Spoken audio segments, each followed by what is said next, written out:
Hello everyone, welcome to break time classes. इस video में UP PCS RO ARO के लिए जो संसद वाला चैप्टर है पार्लियामेंट वाला, उसे कंप्लीट करेंगे और इसमें ज़्यादा जो फोकस करेंगे लोकसभा और राज्यसभा के ऊपर, उनसे जो क्वेश्चन बन सकते हैं वो सभी यहाँ पे देखेंगे। आरओ एआरओ के लिए कंटिन्यू अभी क्लास नहीं चल रही, जैसे ही नोटिफिकेशन आएगा कंटिन्यूअस क्लास चलने लगेगी आरओ एआरओ के लिए। इसके अलावा जिसने भी यूपी पीसीएस आरओ एआरओ का पेड टेस्ट लिया होगा, पेड टेस्ट सीरीज वाला ग्रुप ज्वाइन किया होगा, उसमें अभी तक 60 टेस्ट हो चुके हैं। 8वां टेस्ट इस संडे को होगा। कई सारे शॉर्ट नोट भेजे जा चुके हैं। जैसे जैसे नोटिफिकेशन आएगा, जैसे जैसे एग्जाम नजदीक आएगा, लगातार वीडियोस केवल आरओ एआरओ के चलते रहेंगे। RO ARO test series group या फिर पीईटी का जो पेड ग्रुप है, उसको ज्वाइन करने का लिंक जो है डिस्क्रिप्शन में दिया हुआ है। कंप्लीट डिटेल देखने के बाद आप ज्वाइन कर सकते हैं। इसके अलावा अगर आप चाहें तो जो व्हाट्सएप नंबर लिखा हुआ है हैशटैग में 7355459135, इस पर व्हाट्सएप करके अपना जो चीज़ ज्वाइन करना होगा उसको भेज दीजिएगा। सारी डिटेल आपको वहीं पर प्रोवाइड हो जाएगी। तो चलिए शुरू करते हैं। संसद में अगर बात करें किस भाग में दिया हुआ है संसद, तो संविधान के भाग 5 में दिया हुआ है। अगर आर्टिकल की बात करें तो आर्टिकल 79 है, लेकिन बहुत सारी चीज़ें 79 से 122 के बीच में है। अगर केवल संसद के बारे में अगर आर्टिकल पूछा जाए तो केवल 79 है, लेकिन अगर संसद का गठन, संरचना, अवधि, अधिकारी वगैरह और जो प्रक्रिया है, विशेषाधिकार, ये सभी चीज़ें 79 से 122 तक हैं, 122 तक हैं। तो यहाँ तक है ये पूरा संसद के बारे में, 79 से 122 तक। अब संसद के अंग क्या क्या हो सकते हैं, तो संसद के 3 अभिन्न अंग है। यहाँ पे राष्ट्रपति भी माना जाता है, संसद का एक अभिन्न अंग है राष्ट्रपति। दूसरा नंबर है यहाँ पर राज्यसभा का, तीसरा नंबर है लोकसभा का। अब राज्यसभा का आर्टिकल कौन सा है, तो आर्टिकल आता है 80 में। राज्यसभा किस आर्टिकल में, संविधान के आर्टिकल 80 में। लोकसभा किस में है, आर्टिकल 81 में है। इसके अलावा जो राज्यसभा, इसे उच्च सदन भी कहा जाता है, लोकसभा को निचला सदन भी कहा जाता है। राज्यसभा में जो चुनने की, सदस्य बनने की आयु होती है वो 30 साल होती है, मतलब ये लोग बड़े हैं, मतलब उच्च सदन है ये। और जो लोकसभा है, इसमें निचला सदन इसलिए कहा जाता है क्योंकि यहाँ पे जो सदस्य बनने की न्यूनतम आयु होती है वो 25 साल होती है। ये सब अभी हम आगे पढ़ेंगे। आगे बात करते हैं राष्ट्रपति जो है, ये संसद के किसी भी सदन का सदस्य नहीं होता है। अगर बात करें राष्ट्रपति की, तो न ये लोकसभा का सदस्य होगा, ना ही राज्यसभा का सदस्य होगा, लेकिन ये संसद का एक अभिन्न अंग माना जाता है। क्यों माना जाता है, क्योंकि संसद के दोनों सदनों द्वारा जो विधेयक पारित किया जाता है वो तब तक कानून नहीं बन पाता जब तक कि राष्ट्रपति उस पर अपने हस्ताक्षर नहीं करता है। जब तक कि राष्ट्रपति स्वीकृति न दे दे तब तक कोई भी कानून नहीं बनेगा, वो विधेयक ही रहेगा।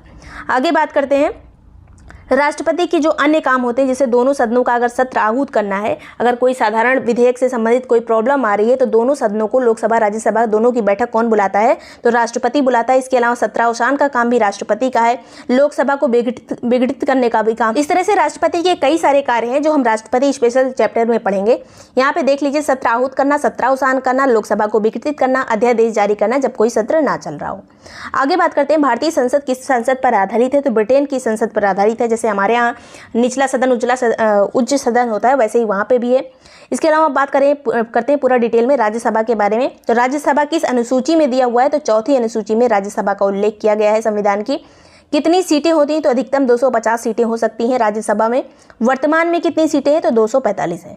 राज्यसभा में 250 सीटें हो सकती हैं, 250 सीटें। वर्तमान में 245 सीटें हैं। अब इन 250 में जो 238 सदस्य होते हैं वो राज्यों और संघ शासित प्रदेशों से होते हैं। 250 में से 238 जो है राज्यों और यूटी से होंगे, यूनियन टेरिटरीज से होंगे। इसके अलावा जो 12 सदस्य होते हैं वो राष्ट्रपति के द्वारा मनोनीत किए जाते हैं। अब जो मनोनीत किए जाते हैं ये 12 सदस्य, ये किन किन क्षेत्रों से हो सकते हैं, तो एक तो कला से हो सकते हैं, दूसरा साहित्य से हो सकते हैं, तीसरा विज्ञान से हो सकते हैं, तीसरा और चौथा है यहाँ पर समाज सेवा से। केवल यही 4 फील्ड हैं जिससे हो सकते हैं। अब कला में कई चीज़ें आ जाती हैं, जैसे खेल भी आ गया, और खेलों से संबंधित और बहुत सारी चीज़ें होती हैं, वो सभी कला में ही आ जाएंगी। तो केवल 4 क्षेत्र, कला, साहित्य, विज्ञान, समाज सेवा। इसके अलावा कोई और चीज़ लिखा हो तो वो गलत होगा। Statement wise question RO ARO या फिर पीसीएस दोनों में पूछे जाते हैं। आगे चलते हैं। राज्यसभा में जो प्रतिनिधि होते हैं, जो सदस्य होते हैं, उनका निर्वाचन किस तरह से होता है, तो राज्य विधानसभा के द्वारा इनका निर्वाचन किया जाता है। किस आधार पर किया जाता है, तो आनुपातिक प्रतिनिधित्व प्रणाली के आधार पर एकल संक्रमणीय मत के द्वारा इनका चुनाव किया जाता है राज्यसभा के सदस्यों का। मतलब ये लोग डायरेक्ट इलेक्ट नहीं होते हैं, इनका आनुपातिक प्रतिनिधित्व के हिसाब से चुनाव होता है। अब राज्यसभा में जो सीटों का बंटवारा होता है वो जनसंख्या के आधार पर होता है। जिस राज्य की जनसंख्या ज़्यादा होगी वहाँ की राज्यसभा जो सीटें होंगी वो भी ज़्यादा होंगी। जैसे उत्तर प्रदेश की सबसे ज़्यादा है, 31 सीटें हैं राज्यसभा में। आगे बात करते हैं संघ राज्य क्षेत्रों की बात करें तो केवल 3 ही राज्य ऐसे हैं जिनके प्रतिनिधि जो है राज्यसभा में हैं। जितने भी यूनियन टेरिटरीज हैं, केंद्र शासित प्रदेश हैं, उनमें से केवल 3 के प्रतिनिधि ही राज्यसभा में हैं। पहला है दिल्ली, दूसरा है पुदुचेरी, उसके बाद तीसरा है जम्मू कश्मीर। तीनों के प्रतिनिधि जो हैं राज्यसभा में हैं। आगे चलेंगे, राज्यसभा सदस्य बनने की अर्हताएं क्या होती हैं। तो भारत का नागरिक होना चाहिए, 30 साल की आयु होनी चाहिए, इसके अलावा संबंधित राज्य या फिर संघ शासित प्रदेश का वो पंजीकृत मतदाता भी होना चाहिए, लाभ का पद न धारण करता हो, चित्त विकृत ना हो मतलब पागल ना हो, दिवालिया ना हो, ऐसा जो है जो व्यक्ति होगा वो संसद का राज्यसभा का सदस्य बन सकता है। कितनी आयु होनी चाहिए, 30 साल इसकी आयु होनी चाहिए। आगे बात करेंगे, शपथ किसके सामने लेगा। तो राष्ट्रपति के सामने राज्यसभा के सदस्य शपथ लेते हैं, या फिर राष्ट्रपति ने किसी को अपॉइंट किया है शपथ के टाइम पे तो उसके सामने शपथ लेगा राज्यसभा का सदस्य। अब एक चीज़ जो स्टेटमेंट वाइज पूछा जाता है, जैसे राज्यसभा जो है ये एक स्थायी सदन है। अब इसी की जगह पे अस्थायी लिख दिया जाए तो गलत हो जाएगा। राज्यसभा स्थायी सदन है, इसका कभी भी विघटन नहीं होता है। केवल जो इसके सदस्य होते हैं वो हर 2 साल में 1/3 जो सदस्य होते हैं वो सेवानिवृत्त यानी रिटायर हो जाते हैं।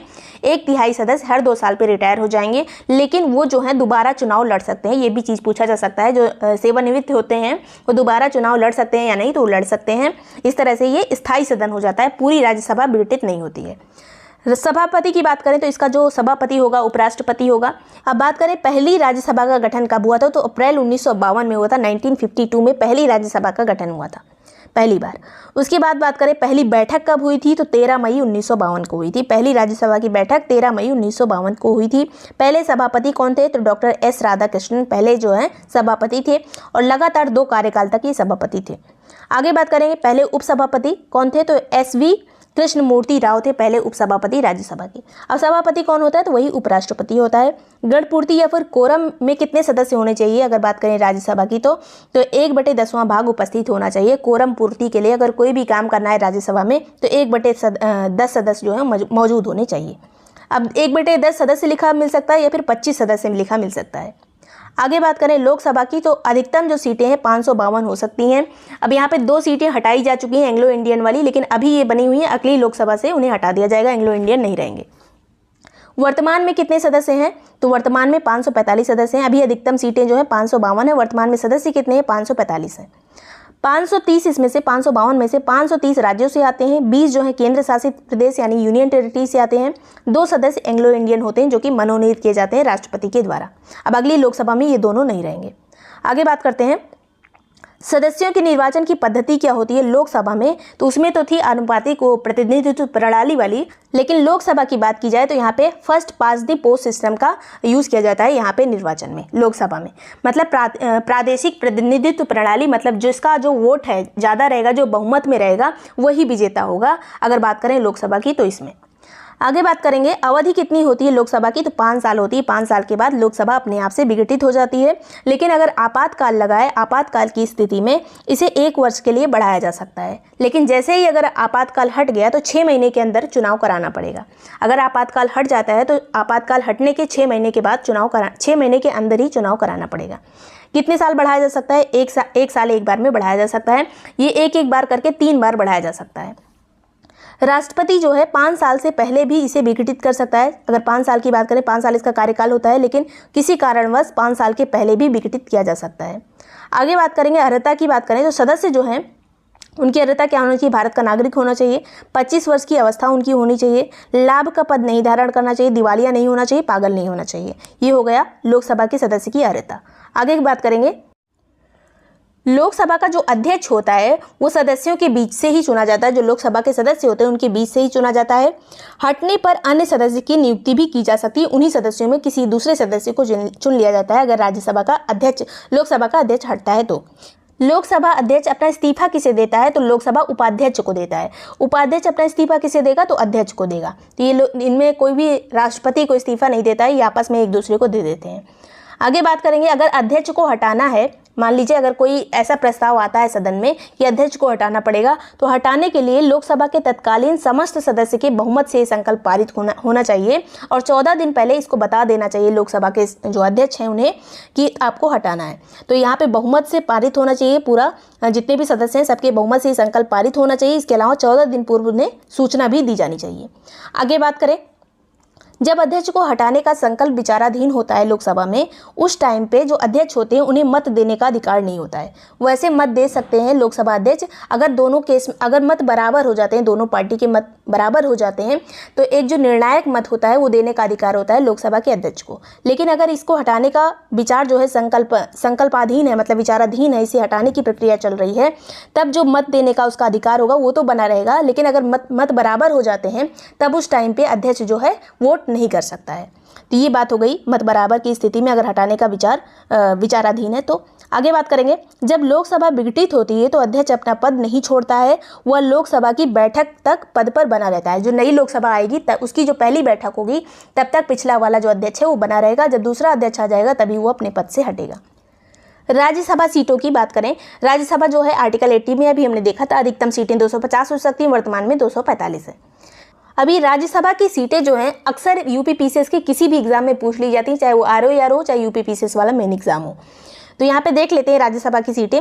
सभी जो उत्तर पूर्वी राज्य होते हैं, असम को छोड़कर, असम थोड़ा बड़ा है, यहाँ पे जनसंख्या भी ज़्यादा है, मैदानी इलाके में, इसलिए असम को छोड़ के जितने भी उत्तर पूर्वी राज्य नॉर्थ ईस्ट स्टेट्स हैं, इसके अलावा गोवा को भी लेकर सब जगह राज्यसभा की केवल एक सीट है। उत्तर पूर्व के सभी राज्यों में और गोवा सहित एक सीट है केवल राज्यसभा की। अब दूसरा बात करते हैं उत्तराखंड और हिमाचल प्रदेश, ये भी पहाड़ी एरियाज हैं। उत्तराखंड और हिमाचल प्रदेश में दोनों जगह जो राज्यसभा की सीट है वो 3-3 सीट है। जम्मू कश्मीर की बात करें तो यहाँ पे 4 सीट है राज्यसभा की। इसके अलावा छत्तीसगढ़ और हरियाणा की बात करें तो यहाँ पे 5 सीट है। छत्तीसगढ़ में भी 5 है, हरियाणा में भी 5 है। दोनों एक साथ इसलिए लिखा है क्योंकि दोनों में ही 5-5 है, एक साथ याद करने में आसानी होगी। आगे बात करेंगे, झारखंड में 6 सीटें हैं। झारखंड में राज्यसभा की 6 सीट है। असम, तेलंगाना और पंजाब में 7 सीट है। असम, तेलंगाना और पंजाब में 7 सीट है। केरल में 9 सीटें हैं। राजस्थान और उड़ीसा में 10-10 सीटें हैं। राजस्थान और उड़ीसा में 10-10 सीटें हैं। केरल में 9 थी। आंध्र प्रदेश, मध्य प्रदेश और गुजरात, आंध्र प्रदेश, मध्य प्रदेश और गुजरात में कितनी सीटें हैं? 11 सीटें। कर्नाटक में 12 सीटें हैं। पश्चिम बंगाल और बिहार में 16 सीटें हैं। पश्चिम बंगाल और बिहार में 16 सीटें हैं। तमिलनाडु में राज्यसभा की 18 सीटें हैं। तमिलनाडु में 18 सीटें। सभी सीटें एग्जाम में पूछी जाती हैं, अक्सर हर बार नहीं तो 1 साल के बाद एक पूछ ली जाती है। इसके अलावा मैचिंग में आती है ये। महाराष्ट्र की बात करें तो यहाँ 19 सीटें हैं। उत्तर प्रदेश की बात करें तो सबसे ज़्यादा 31 सीटें हैं। और उत्तर प्रदेश में लोकसभा की कितनी सीट है? तो लोकसभा की 80 सीट है। उत्तर प्रदेश में लोकसभा की 80 सीट है, राज्यसभा की 31 सीट है। पुदुचेरी में 1 सीट है, केंद्र शासित प्रदेश पुदुचेरी की राज्यसभा में 1 सीट है। दिल्ली की 3 सीटें हैं। पुदुचेरी की 1 सीट, दिल्ली की 3 सीट, और अभी हमने एक और केंद्र शासित प्रदेश देखा था जम्मू कश्मीर, जिसकी 4 सीटें हैं। ये हैं 4 सीटें। तो ये सभी चीज़ें इंपॉर्टेंट थी। अभी इसमें बहुत सारा चीज़ बचा है, जैसे प्रश्नकाल वगैरह क्या होता है, बहुत सारी प्रक्रिया होती है संसद में, वो सब अगले चैप्टर में पढ़ेंगे। डेली चैप्टर नहीं आ पाएंगे इसके आरओ के, बस अल्टरनेट आपको मिलते रहेंगे। वीडियो पसंद आया हो तो लाइक और सब्सक्राइब कर लीजिएगा। पेड ग्रुप ज्वाइन करने का, टेस्ट सीरीज ज्वाइन करने का लिंक डिस्क्रिप्शन में है, वहाँ से पूरा डिटेल देखने के बाद आप ज्वाइन कर सकते हैं। Thank you so much for watching break time class.